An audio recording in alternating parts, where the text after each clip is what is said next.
Telecom used to be super sexy.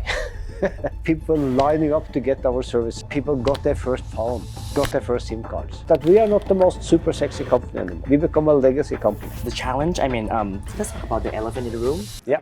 Few years from now, you will not call True a telecom company anymore. You will call us a tech company. The difficulties is to get the old ideas out. If not, you will die as a legacy business.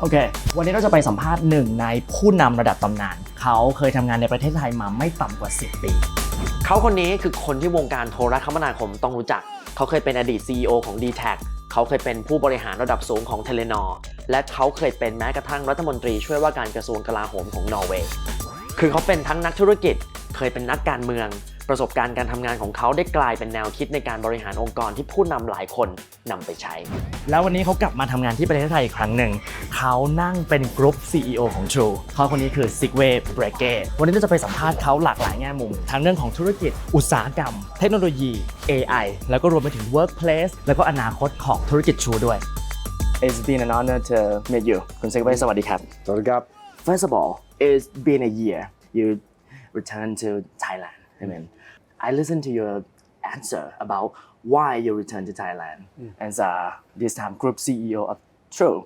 You said you can't say no. Why is that? Because my whole life I have been driven by challenges. I'm a guy that easily get bored. I love problems and I love transformation. So when Khun Supachai asked me to come back to help him to transform True, but also help him to transform some of the other digital businesses in CP Group, I couldn't say no.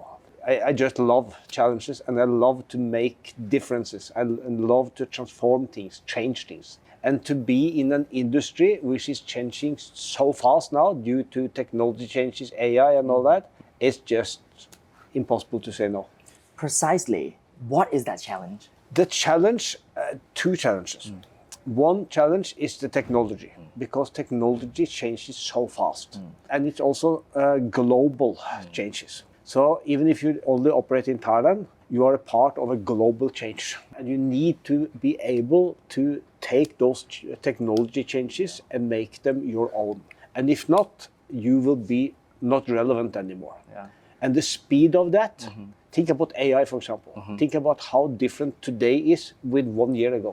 And to change and to have a big corporation like True, and to take those changes, that technology, it's super exciting.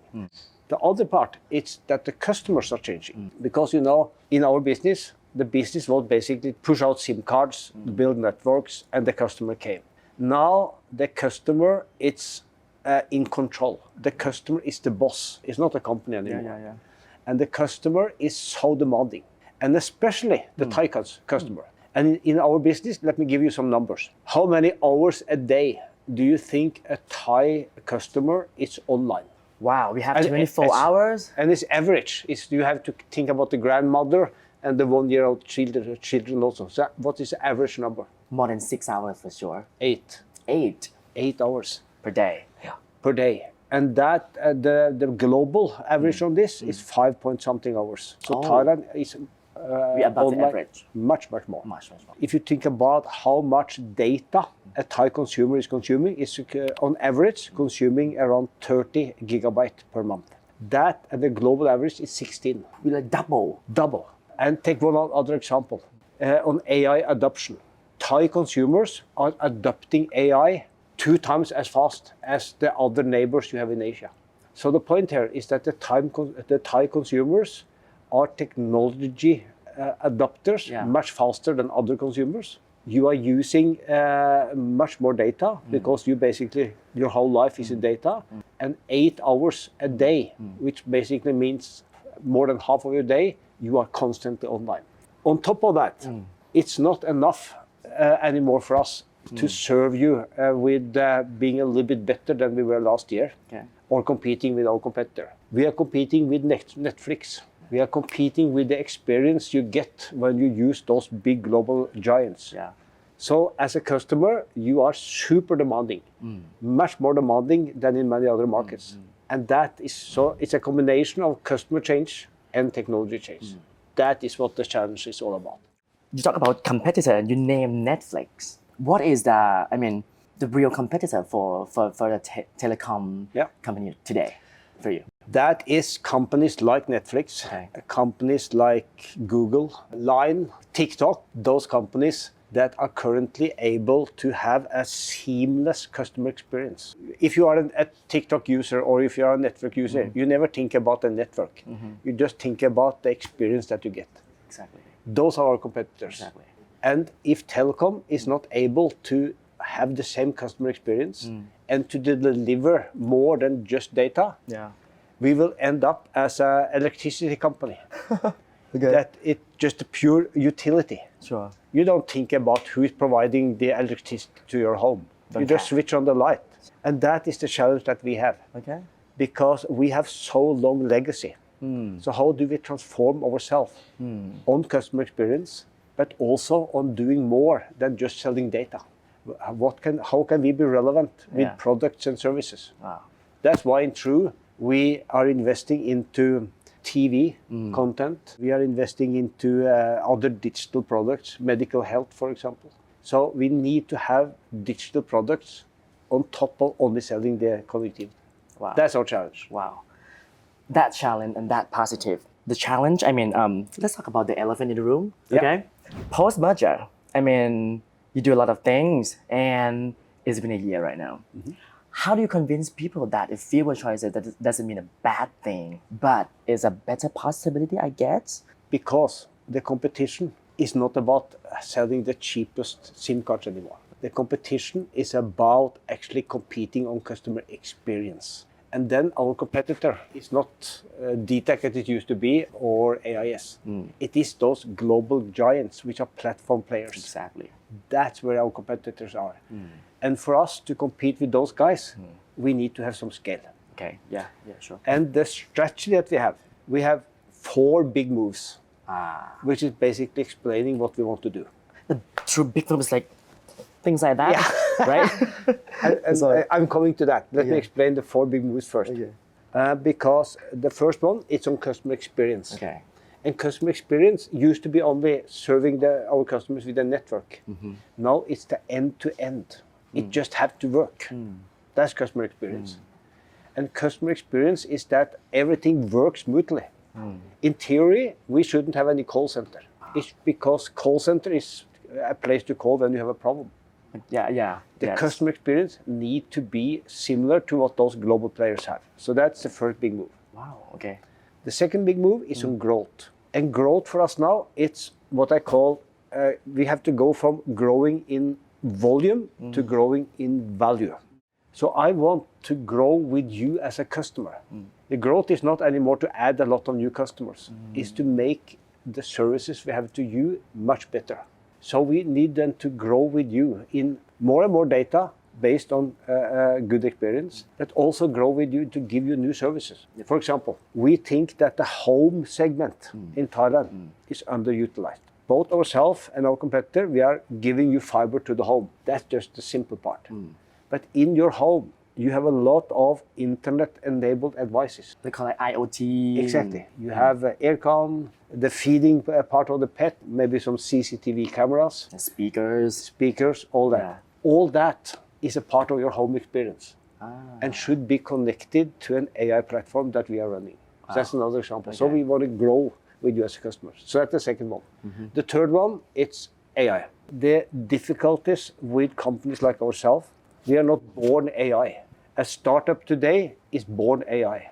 So we need all our people to know basics of AI, and we need to implement AI in actually running as much of our operation as possible without human interaction. We call it no-touch operation. Let AI do the job. And the fourth one, which is the fourth part of the 4 pillar, which is the most important and the most difficult, that's people. Because people today, the Gen Z generation today is very, very different from what it used to be. Sure. It used to be like that I want to work in a big company, and I'm so lucky that the big company will have me. Today, the big company is actually very, very lucky that I want to be there. So there's a very different way of handling it. And then to get those guys to both stay with you, grow with you, and feel that this is a place to stay, it's super difficult. Yeah. And that's where the culture comes in. To build a culture where people feel that it's not about my salary, it's not about my bonus, it's about belonging to a mission. Yeah. That's the strong part. So all this. And then to your big move, because a strategy is worthless if it's on paper only. If you need to spend several minutes in explaining a PowerPoint presentation, worthless. A strategy is when you walk into a company and you ask either the guard downstairs or the person sitting in the lobby, what is the strategy of this company? And right away they can answer you. Oh, That's a strategy. wow. Then everyone knows it. That makes a good strategy. Exactly. So what we did was to take those 4 big moves I talked about. We made a song out of it, and then we made a dance out of it. And then I traveled around in Thailand and got all our 10,000 employees to sing and dance and do some big moves. That's when you have a real strategy in the company. Let's talk about people. It's as like you see a lot of potential in Thailand. Yeah. But from my generation, a lot of people, not all, they think that Thailand has a less potential. How do you convince them that we have a potential as a country?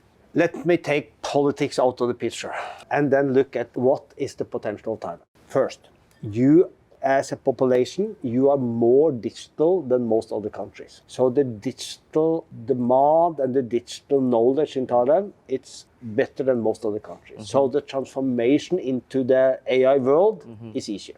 2, you have a lot of, I see Thai people as being very innovative. You are not a culture where you kind of have to be, where you just have to be ordered everything that you do. There is a lot of innovation in the generation that you are representing. So that's the second one. Thirdly, I would say that that you like to experiment, try new things. So you are very driven by this kind of try things out. If you combine those 3 things, you have a chance to actually develop yourself into a digital world much better than your neighboring countries. Of course, you need some politics and some regulations and all that to stay stable as well. But I think Thailand has a beautiful possibility actually to be a leading country in Southeast Asia in this digital age. Yeah. What are your perspective on the tech company? I think we have a kind of a very few tech company in Thailand. Unfortunately, you have not been able to attract a lot of capital.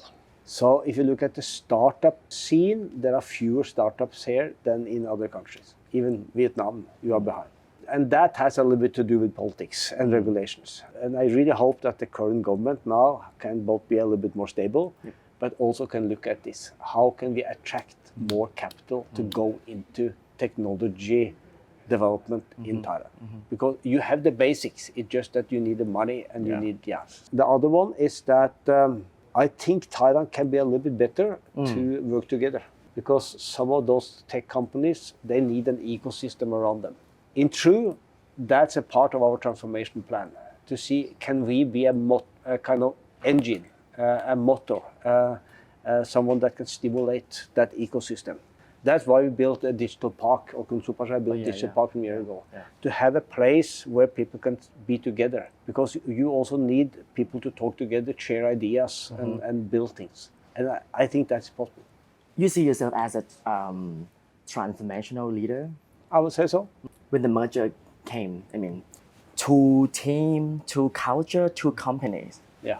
What is your knowledge that you make 1 team? We are not completely there yet. And this is a very good question, because this is the main reason why more than 50% of any mergers fails. Exactly. And the statistics shows that across, it's not only telecom, it's across any industry, because they are not able to get that culture right. So on paper, it's easy to merge. It's even relatively easy to merge 2 networks into one and all that. But the culture part is the difficult part.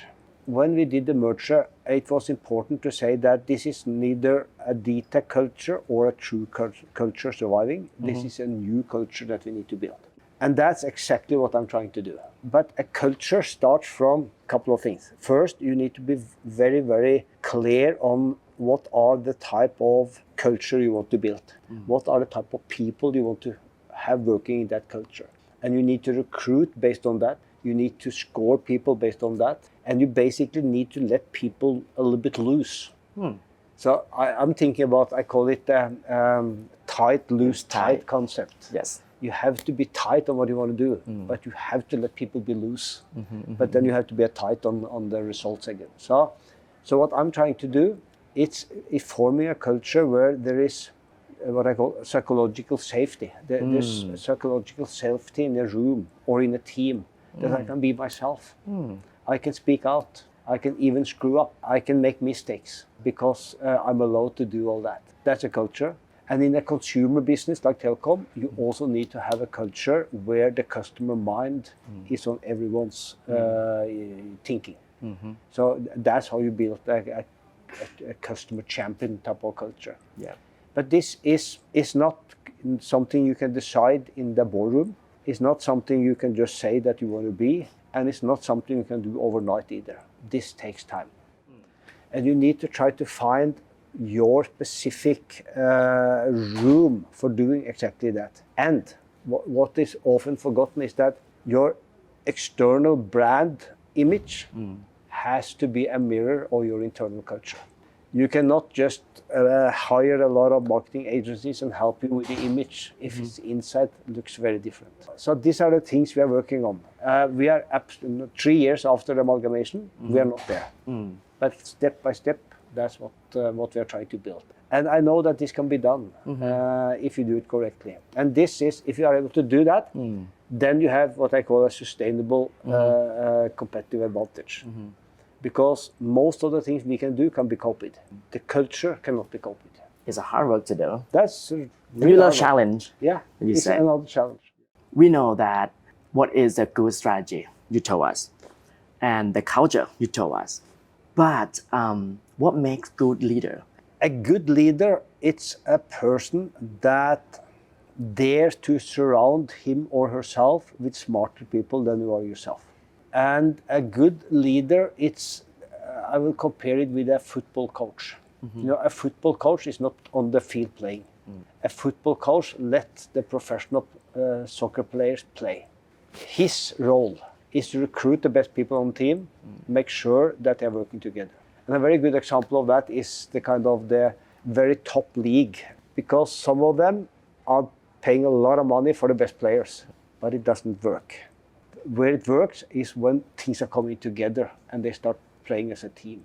So a good coach needs to be thinking about him or herself like a football coach.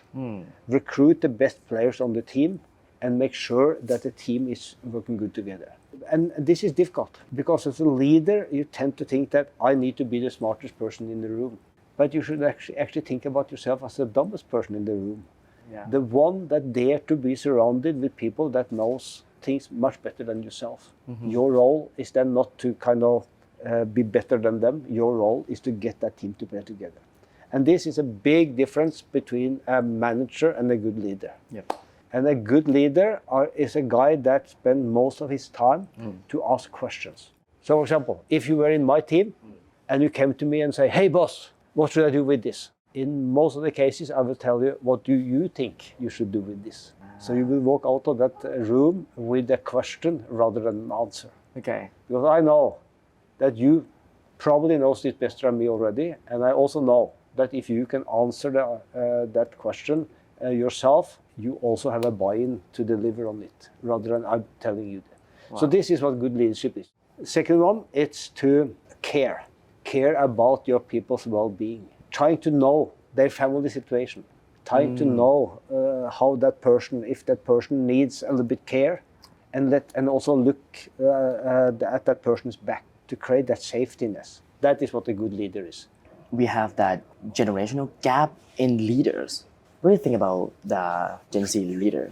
Do they need, what skills they need in the market right now? Yeah, there are definitely some generational gaps. I would say that older generation need to learn from the Gen Z generation. It's all about engagement. You will not work in my company if it's only for the status, the salary and the bonus. Sure, yeah. That is not enough. A Gen Z will not be proud working in a big company just because it's big. You will demand that you are respected. You will demand that you are being seen, that you learn, that you contribute, that you kind of can be yourself. So that is a challenge for the older generation leaders. The challenge for the younger generation leaders is that everything is not only about having fun. Everything is not only about kind of what you want to do. It has to be also a structure. It has to be resilience. I'm often asking questions. How resilient when the things get tough? How resilient are some of the younger generation? Is it too easy to give up? Are they tough enough to also stand tall when the shit hit the fan? So that resilience, I think older generation probably have. I'm questioning, are the younger generation, are they willing to actually go all the way? Are they willing to never give up? Are they willing to always try to work harder? Because in life, nothing comes by itself. It comes with, and it can come with luck, but it usually comes with hard work. And there is no easy way. Sometimes I get a question from the Gen Z. They say, how can I be a CEO? And then the next question is, can you also tell me how to make sure that I have a very good work-life balance? I'm trying to tell them that two very good questions, but don't think that you can get both always. Don't think that you can become a CEO just because you have some good grades from school. You have to show your resilience. You have to show your stamina. Sometimes you have to sacrifice of some of your hobbies or your private life. It's no easy way. It's no easy win. That's what I want to say about that. Do you like work from home? Work from home? Yeah. This generation loves that. Yeah. A lot of them, yeah. I will say yes and no. When I was in Telenor, I implemented very early in COVID a work from home policy. Because I believe that after COVID, things are not going to go back to normal. COVID is going to give people a realization that they can do their work differently. So I implemented a policy where I said that after COVID, you will be free to work from home, free to have that flexibility. And that's exactly what has happened after COVID. But it's a yes and no to that question. I think that to force people to work in an office setting is wrong. At the same time, people cannot be 100% of the time in their living room. So you need to find that balance, because there are certain type of jobs. If you are a programmer, you don't have to come to office. If you basically 90% of your job is sitting in front of the computer, you don't really have to come to office. But what you cannot do from home is to socialize with others. You cannot build a culture, as we talked about, if everyone's sitting from home. And the human interaction, it's super important, both to build a culture, but also to create innovation. And that's why you need a combination. I strongly believe in going forward is that you need to allow people to choose this themselves. But at the same time, make sure that you're not losing out of just people being individuals and not belonging to a company. And I think you have to think very carefully about this. I see some companies forcing people back to work now. That's wrong. At the same time, it's not COVID anymore. So you shouldn't be sitting home all the time. Find a balance. So worker in the market today, they have a lot of choices to, not just in Thailand, but they can apply for the international company. Do you find it's hard to recruit the great talent? Yeah. What is your solution for that? Of course, it's super hard because Telecom used to be super sexy. People lining up to get our services. People got their first phone, got their first SIM cards. The billboards was all about Telecom. TV commercials, the most cool ones, was about Telecom. This is when the market was growing. Those days are gone. And we need to realize that we are not the most super sexy company anymore. We become a legacy company. And that happens with every companies that are maturing over time. So because of that, people will be thinking about, can I work with some of those technology companies instead? Some companies that are smaller, they are truly digital, or maybe I can even do a startup. And the only way I can deal with that, as I said, is people are not proud of working for a big company. People are not proud just of the salary and the title. People want much more, and that's the bigger challenge. So what we need to do is to have that culture where you feel that you belong. But it's also to have a way of letting people grow in the company, feeling that I learned something. Even if you, after some few years, are quitting, I said, if you learn something from this job that you can use in a new job, I say, it's sad to see you go, but I'm happy that you're going to something where you can learn even more. So you need to build that learning culture. And to do that, you need to kind of have a structure in the company which is both very organized, but also a little bit messy at the same time. People can work across, people can experiment, people can fail, try things out, and feeling that this is a place where I really can learn and develop myself. Back to your question, that's the biggest difference between the older generation and the younger. The desire after the learning, the kind of expectation that this company, if the company doesn't give me anything, I'm not going to be here. You don't want to be dumb pipe, right? We call it dumb pipe. Yeah. What do you think True right now is transformed into more smarter pipe? Yeah. Well, the dumb pipe is when the only thing you do is to serve customers with data as a platform. That's the dumb pipe. Then to answer your question, well, first of all, I hope some few years from now, you will not call True a telecom company anymore. You will call us a tech company. And you will not think about the data connectivity we are providing either. You will think about us as a solution provider. Someone that gives you what you need in your digital day. You need a better way of viewing content, for example. You need to be sure that we are protecting you from all the cyber stuff. You need to have a digital experience when it comes to the way you deal with your doctor, for example. You need a digital payment solution. You don't want to deal with the banks. And then True is someone that is giving you those services, those applications, and is powered by the network. But that's not what you are thinking about. You are not thinking about True giving you all the network. As you are not thinking about Netflix giving you the network either, or connectivity. Yeah. You only think about Netflix giving you the series or the movies. That a tech company, that is an important friend in your digital life. That's what I want you to think about when you think about True. In the world that everybody wants to be, not just tech company, but AI, what makes us different in the age of AI? I mean, everybody talk about AI. If you take away that kind of slogan and that, and start to dig a little bit deeper, what does it really mean? Mm-hmm. Then there are much fewer answers to that question. Give some examples on how AI is going to change the way we are serving you as a customer. One example is that the most boring example is that I want to use AI to automate the way we run our operation. Because there's a lot of manual processes in HR, in finance, and in all accounting and all that.